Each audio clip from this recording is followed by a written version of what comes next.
साथियों नमस्कार। आज मैं मौजूद हूँ प्रयागराज के एक बहुत ही प्रसिद्ध स्थल श्रृंगेरपुर धाम में। इस स्थल का बहुत ही धार्मिक महत्व है और आप सब तो जानते हैं कि भगवान श्री राम अपनी भार्या सीता और भ्राता लक्ष्मण के साथ वन आगमन के समय चित्रकूट जाते समय जिस गंगा नदी के तट पर उतरे थे, यह स्थल वही है। और यहाँ पर देख रहे हैं उनकी विशाल प्रतिमा लगी हुई है। ये निषाद राज और भगवान श्री राम की प्रतिमा है और इसी के आगे गंगा नदी है और गंगा नदी क्रॉस करके जो है यह पार करके यहीं से गए थे लोग। साथियों, इस महाकुंभ मेला प्रयागराज में आने वाले समस्त श्रद्धालुओं एवं पर्यटकों से आग्रह है कि एक बार यहाँ आके आप भी इस महत्वपूर्ण स्थल का निरीक्षण करें तथा यहाँ की धार्मिक एवं आध्यात्मिक महत्व की चीज़ों को जानें और समझें। साथियों, अब आगे बढ़ते हुए मैं आपको दिखाना चाहूँगा कि इस श्रृंगेरपुर धाम में आखिर क्या क्या है।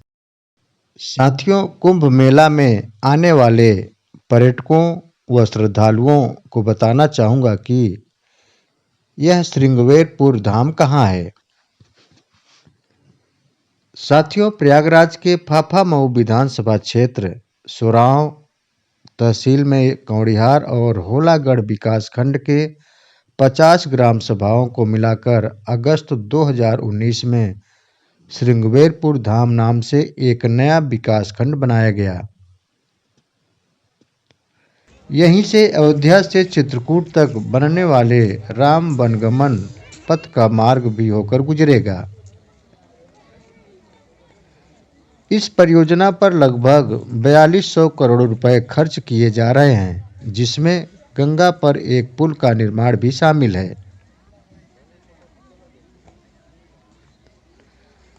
साथियों, संगम से यह जगह मात्र 40 किलोमीटर दूर है। इसके लिए संगम से चलकर गंगा नदी का पुल पार करके लगभग 12 किलोमीटर बाद फाफामऊ तिराहा, जहां से 4 किलोमीटर दूर NH-38 पर है मलाका का फ्लाईओवर चौराहा। यहां से लखनऊ वाले हाईवे पर सिर्फ 20 किलोमीटर दूर है श्रृंगेरपुर धाम, जहां पर यह पार्क मौजूद है।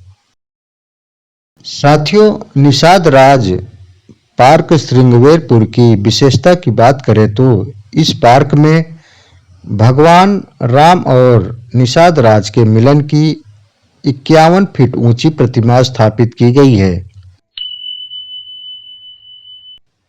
यह प्रतिमा उसी कथा का चित्रण है जिसका मतलब है कि समाज में सभी जातियां बराबर हैं।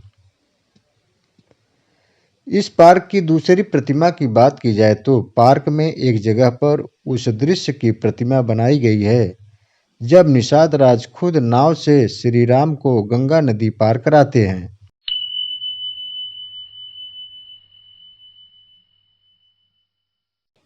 साथियों, इस पार्क की तीसरी प्रतिमा की बात करें तो वनवास के समय श्री राम, लक्ष्मण और माता सीता किस तरह जंगलों में कुटिया बनाकर रहा करते थे, उसे भी मूर्ति के जरिए दिखाया गया है।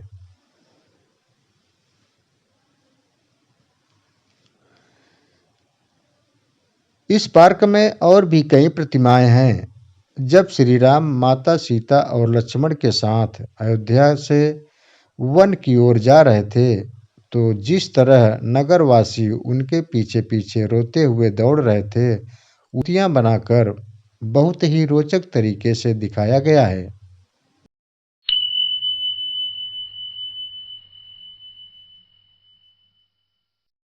साथियों, श्रृंगेरपुर धाम को सामाजिक समरसता का प्रतीक माना जाता है।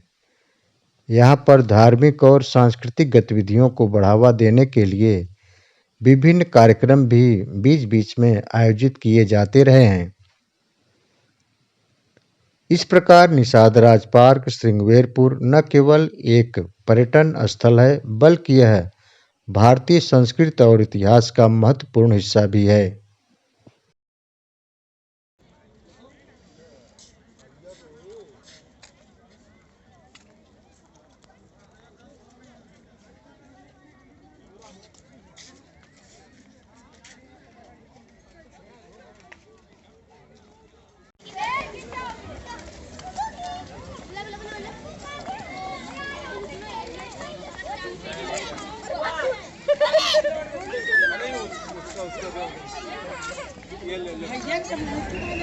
साथियों, यह वही नाव है जिस नाव से प्रभु श्री राम वन आगमन के समय चित्रकूट जाते समय यहाँ पर श्रृंगवेरपुर में निषाद राज की नाव पर बैठे थे अपनी भार्या सीता और भ्राता लक्ष्मण के साथ।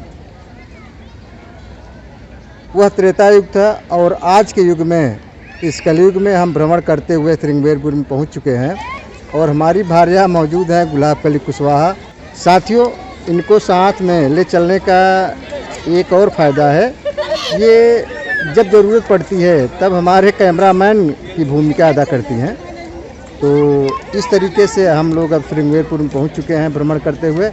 अब हम यहां से प्रस्थान करेंगे प्रयागराज की ओर, जहां महाकुंभ 2025 का विशाल मेला लगा हुआ है। साथियों, चलते चलते आपसे रिक्वेस्ट है कि यदि आपको हमारी यह वीडियो पसंद आई हो तो आप इसे लाइक करें, अपने इष्ट मित्रों के पास शेयर करें तथा यदि आप इस चैनल पर भी नए हैं तो इसे सब्सक्राइब करना न भूलें, ताकि इस चैनल की आने वाली हर अपडेट का नोटिफिकेशन आपको सुगमता से मिलती रहे। जय हिंद, जय भारत।